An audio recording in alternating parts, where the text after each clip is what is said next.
আমাদের দেশে কিছু মৌলবী সাহেব আছে, এটি দোয়াই করে কবে বন্যা হবে, তুফান হবে, ফাউন্ডেশন আছে, টাকা তুলো, খাও দেও, এটা এক ধান্দা। যে ফাউন্ডেশনের প্রত্যেকটা পয়সার অডিট হয় এবং সরকার থেকে এগুলো তদন্ত করে, কিন্তু দরবারের অডিট কিন্তু হয় না। আমরা সরকারের কাছে বলবো প্রত্যেকটা খানকার এবং দরবারের টাকাগুলো কোথায় যায় এগুলো ফাউন্ডেশনের মতো অডিট করে। জ্ঞান অর্জন, জ্ঞানী হওয়া, বুখারীর দর্শ দেওয়া, হাদিস কোরআন পড়ানো আর মাঠে কাজ করা দুই জিনিস। যদি বুঝতে চান আমার সাথে আসেন, 2 দিন মাঠে কাজ করেন, বস্তা টানেন, রসুন পেঁয়াজ মাথায় টানেন এবং তাদের কর্মসংস্থান করে দেন। যে নোংরা প্লেটে ভাত খাচ্ছে ওখান থেকে 2 লুকমা ভাত খান, তাহলে বুঝবেন যে হেলিকপ্টার থেকে দুনিয়া দেখা আর বাজার থেকে দুনিয়া দেখা। শ্রমজীবী মানুষ, রিক্সাওয়ালা, ঘরমাক্ত মানুষের গায়ের গন্ধ আর মাহফিল কমিটির সভাপতির গায়ের গন্ধ কিন্তু একরকম না হুজুর। দেখবেন এই দেশে যারাই মানুষের জন্য কাজ করে এরাই পরবর্তীতে হামলা মামলার সবচেয়ে বেশি মুখোমুখি হয়।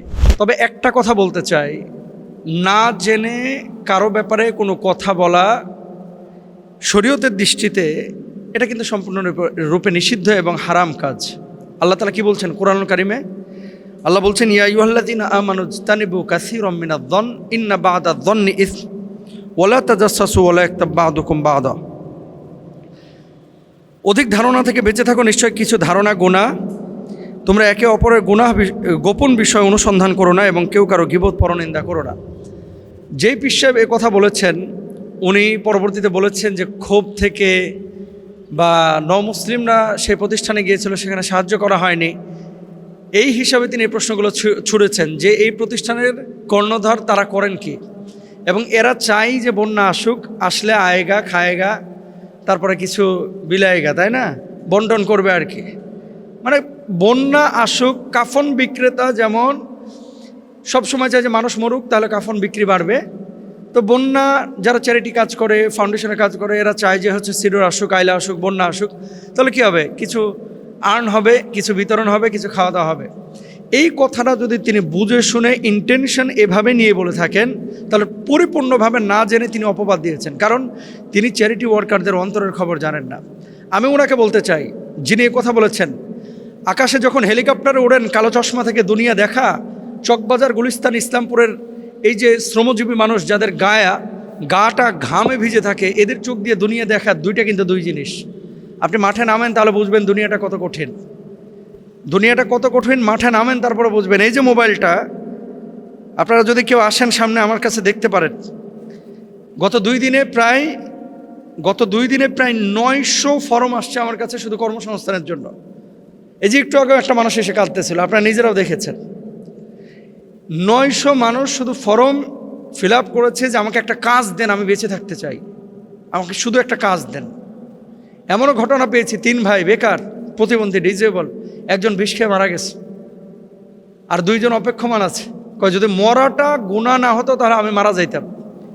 দেখেন, আমরা হুজুররা, বক্তারা, পীর সাহেবরা বা খানকায় দরবারে যারা বসে আছেন, ভালো ভালো গাড়িতে চড়েন, হেলিকপ্টারে মাহফিল করেন, মাহফিলে গিয়ে আবার 10-15 পদের খাবার খান, আমরাও খাই, এবং খাওয়ার পরে আমরা মনে করি কি দুনিয়া মনে হয় এটাই। আসলে দুনিয়া এটা না, দুনিয়া এটা না। দুনিয়ায় যদি আসল চরিত্র বা রূপটা দেখতে চান তাহলে এই মানুষগুলোর সাথে মিশেন, যারা খেটে খাওয়া মানুষ, যারা মিসকিন, যারা ফকির, যারা অসহায়। দেখেন জীবনের গল্পটা কতজনের কত রকম। আমি তো লন্ডন থেকে এসে প্রায় 36-37টা গল্প সোশ্যাল মাধ্যমে আপনাদের সামনে উন্মুক্ত করেছি, যে দেখেন এই মানুষগুলোকে কাজ তৈরি করে দিয়েছে। কালকে কাঁচা সবজি বিক্রি করেছে ভ্যানে, যে লোকটাকে গত সপ্তাহে কর্মসংস্থানের ব্যবস্থা করা হয়েছে, কালকে সে 800 টাকা লাভ করেছে।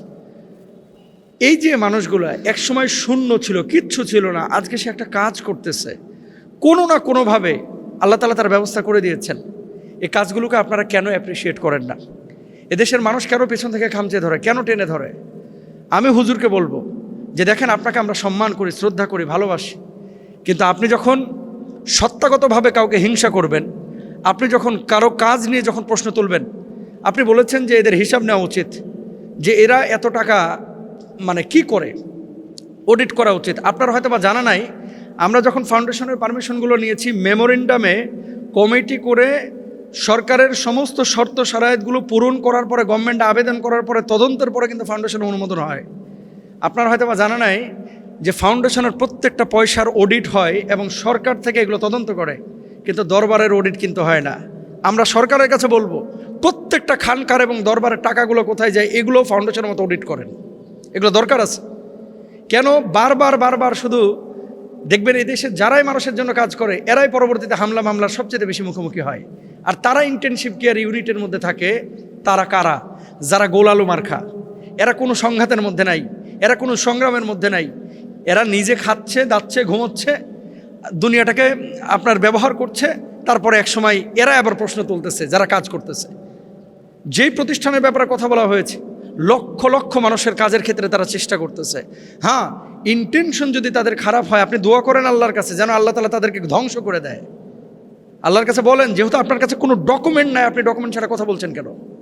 যদি ডকুমেন্ট থাকতো আপনি কথা বলেন। এই কথাগুলো দুঃখ নিয়ে বলতেছি। আর আমি নিজে মুস্তাফিজ রহমানী, লন্ডন যাওয়ার আগে আমার গাড়ি ছিল, এখন আমার গাড়ি নাই, আমি রিক্সায় চলতেছি। আগে নিজেকে নিয়ে ভাবতাম, এখন আমি ভাবি হচ্ছে মানুষকে নিয়ে। আগে 2টা পয়সা হাতে আসলে চিন্তা করতাম যে কোথায় জমি কিনবো, কোথায় ফ্ল্যাট করব। আর এখন 2টা পয়সা হাতে আসলে আমি চিন্তা করি যে 2জন মানুষের কিভাবে আমি কর্মসংস্থান তৈরি করতে পারি। মরার ভয় আপনার আছে, আমার নাই। যদি ভোগ বিলাসিতা আর দুনিয়া কামানোর উদ্দেশ্য থাকতো তাহলে লন্ডন আমি ছাড়তাম না, বাচ্চাগুলোকে ইংল্যান্ড থেকে নিয়ে এসে বাংলাদেশের মাদ্রাসায় ভর্তি করতাম না। আপনি কারে হাদিস শোনাইতেছেন? শোনেন, জ্ঞান অর্জন, জ্ঞানী হওয়া, বুখারীর দর্শ দেওয়া, হাদিস কোরআন পড়ানো আর মাঠে কাজ করা দুই জিনিস। যদি বুঝতে চান আমার সাথে আসেন, 2 দিন মাঠে কাজ করেন, বস্তা টানেন, রসুন পেঁয়াজ মাথায় টানেন এবং তাদের কর্মসংস্থান করে দেন। যে নোংরা প্লেটে ভাত খাচ্ছে ওখান থেকে 2 লুকমা ভাত খান, তাহলে বুঝবেন যে হেলিকপ্টার থেকে দুনিয়া দেখা আর বাজার থেকে দুনিয়া দেখা। শ্রমজীবী মানুষ, রিক্সাওয়ালা, ঘরমাক্ত মানুষের গায়ের গন্ধ আর মাহফিল কমিটির সভাপতির গায়ের গন্ধ কিন্তু একরকম না হুজুর, 2 গন্ধের পার্থক্য আছে। সুতরাং আপনি এত আক্রোশ করেন না। আমরা চাই যে বাংলাদেশে একটা পরিবর্তন হোক। একসময় মানুষ বলতো হুজুর মানেই তো মিলাদ পড়বে, হুজুর মানেই তো মসজিদ ইমামতি করবে, খতিবগিরি করবে, আর তো কোনো কাজ নাই। আর আজকে হুজুররা যখন বের হয়েছে তখন হুজুররাই খামচে ধরতেছে। হুজুররা যখন বের হয়েছে চ্যারিটি ওয়ার্কে, তারপরে মানুষের বিপদে আপদে দুর্যোগে হুজুররা যখন ছড়িয়ে পড়ছে, তখন কিন্তু আমাদের হুজুরাই তাদেরকে পিছন থেকে খামচিয়ে ধরতেছে। আমি বিনয়ের সাথে বলতে চাই, দেখেন আজকে সকাল থেকে দেখলাম আমার নামে তাদের পেজগুলোতে, একটা পেজ না ভাই, শত শত পেজে কি পরিমাণ যে প্রোপাগান্ডা ছড়াচ্ছে, কি পরিমাণ। আল্লাহু আকবার। আল্লাহ তাদেরকে বুঝ দান করুক, হেদায়েত দান করুক। আমি সেই পীর সাহেবের বিপক্ষে কথা বলতেছি না, আমি বলতে যাচ্ছি জাতীয়ভাবে যারা এদেশের মানুষের জন্য কাজ করতেছে তাদেরকে আপনারা সাপোর্ট করেন। নিজে না পারলেও অন্তত আরেকজনের বিরোধিতা করে পরিবেশটা নষ্ট করেন না। একটা ফাউন্ডেশন আপনি বন্ধ করে আপনার লাভটা কি বলেন? আপনার লাভটা কি? আর যাদের ব্যাপারে আপনি প্রশ্ন করতেছেন যে এরা চলে কিভাবে বা খায় কি, এদের ইনকাম সোর্স কি, সেটা আপনি ব্যক্তিগতভাবে জিজ্ঞেস করতে পারতেন।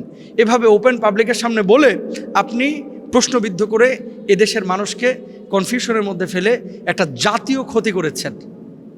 হ্যাঁ, আমি সরকারের কাছে আমরা স্পষ্টভাবে বলতে চাই, কোনো ফাউন্ডেশনের ব্যাপারে যদি 1 পয়সা কেন 1টা টাকা হিসাব নিকাশে কোনো গরমিল হয় আপনারা বন্ধ করে দেন।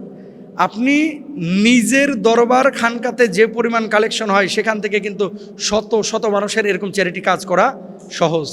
আর চ্যারিটি বিষয়টা বুঝতে হলে আপনাকে কিন্তু একটু নিজেও পড়াশোনা করতে হবে যে ফাউন্ডেশনটা কি, চ্যারিটিটা কি, কিভাবে তারা মাঠে কাজ করে, কোথা থেকে পয়সা আসে এবং পয়সাগুলো কিভাবে স্প্রেড হয়, কিভাবে কোথায় খরচ হয়।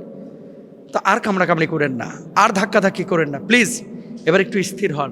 আমরা চাই সবাই মিলে কাঁধে কাঁধ মিলিয়ে এই দেশটাকে সুন্দর করতে। আর আপনারা অনেকে মনে করেন যে হুজুর এই বিষয় নিয়ে কথা বলার কী দরকার ছিল। আজীব ব্যাপার, আমাকে কেউ ব্যক্তিগতভাবে গালি দেখে আমি মন খারাপ করব না, আমার বাপ মাকে গালি দেখে আমি মন খারাপ করব না, কিন্তু আমার সত্তা নিয়ে টান দেবে, একটা আদর্শ নিয়ে টান দেবে, যেখানে আমার পুরো পিঠ ঠেকে আছে, দেয়াল মানে আপনার শেকড় লেগে আছে যে এই দেশের জন্য, এই দেশের মানুষের জন্য কিছু একটা করা দরকার। সেই জায়গাটায় যখন আপনি আঘাত করবেন, অবশ্যই মানুষের কাছে যখন আপনি প্রোপাগান্ডা ছড়াবেন, মানুষকে ক্লিয়ার করা এটা আমাদের ইমানি দায়িত্ব, নৈতিক দায়িত্ব। সুতরাং সবশেষ কথা, কোনো ফাউন্ডেশনের ব্যাপারে যদি আপনাদের হিসাব নিকাশ জানার প্রয়োজন হয়, গভর্নমেন্টের তো অডিট হয়, সরকার তো এটা নিয়ন্ত্রণ করেই, তদন্ত করেই। আপনারা ব্যক্তিগতভাবে হিসাব একজন ফাউন্ডারকে, ফাউন্ডেশনের কর্ণধারকে চাইতে পারেন যে আপনি হিসাব দেন। এটা ওপেন চ্যালেঞ্জ থাকলো, হিসাব দেওয়ার জন্য আমাদের সৎ সাহস আছে। কিন্তু আপনারা আরেকটা চ্যালেঞ্জ গ্রহণ করেন, আপনাদের দরবারের হিসাবগুলো এভাবে ওপেন করেন। গত 1 বছরে কত টাকা ইনকাম হয়েছে, কোথায় কোথায় আপনারা খরচ করেছেন, ডেকগুলোর হিসাব আপনারা দেন। মাজারে যেই দান বক্সগুলো আছে এগুলোর হিসাবগুলো আপনারা দেন। দেখেন আমরা এগুলো খোঁচাখুচি করতে চাই না, যেহেতু আপনারা বলেছেন এই জন্য আমরা বলতেছি। যে আপনারাও একটু হিসাবটা দেন, আর আমরা 0 পয়েন্টে ওপেন হিসাব দেবো ইনশাল্লাহ, কোনো সমস্যা নাই। আল্লাহ বুঝদান করুক।